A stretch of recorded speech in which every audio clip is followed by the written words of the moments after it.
Jag är nu på Toyota Center i Sundsvall och vi sitter i en RAV4 som är en elhybrid ska vi säga. Stämmer bra. Gustav heter jag förresten. Tjena Håkan, hej. Välkommen. Tackar. Och äntligen då för min världsbild ska gå ihop här så sitter vi med snö upp till taket i Sundsvall här och det här är en elhybrid men också fyrhjulsdrift. Ja, det stämmer. I CHR där hade du lite ett val, du kör antingen laddhybrid eller fyrhjulsdrift. Men här kan du få både och. Här kan du få både och. Tyvärr är det inte en laddhybrid än så länge. Just det, elhybrid. Det är en elhybrid så att säga. Den enda laddhybrid vi har hittills det är våran berömda Prius då. Exakt. Men där kan du inte få fyrhjulsdriften tyvärr då. Just det, men Prius glömmer man inte i första taget. Den är på ett sätt legendarisk. Absolut.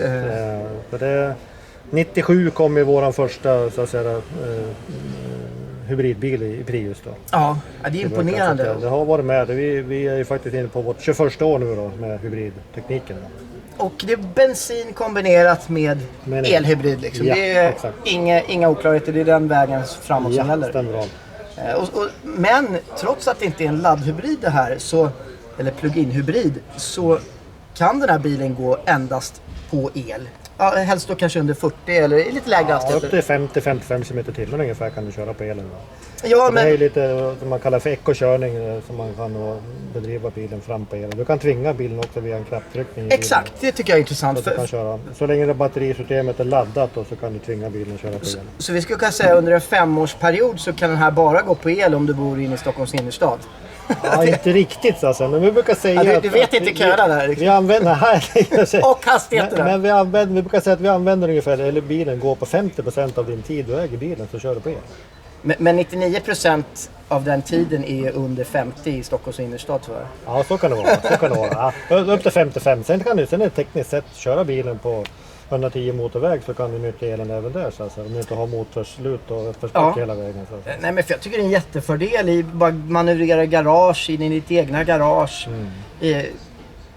Att bara inte starta motorn, bara ha den på el. Absolut.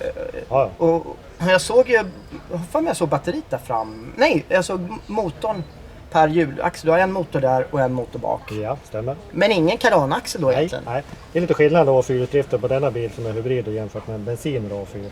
Exakt. Bensin RAV4 kan ju då diffa, alltså låsa fyrhjulsdriften. Det kan du tyvärr inte göra på en hybrid då. Men är den fortfarande tillgänglig bensin RAV4?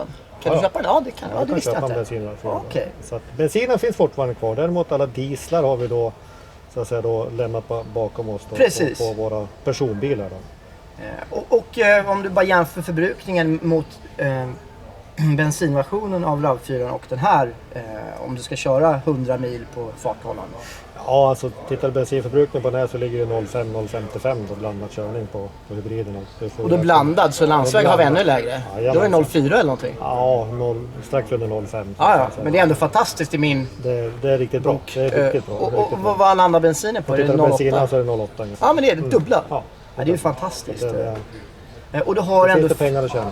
Ja, men du har ju fyrhjulsdriften liksom, det är något som alltid är med dig. Och har man en gång kört fyrhjulsdrift då vill man ju bara ha det. Sen de är vant till det, säkert här uppe.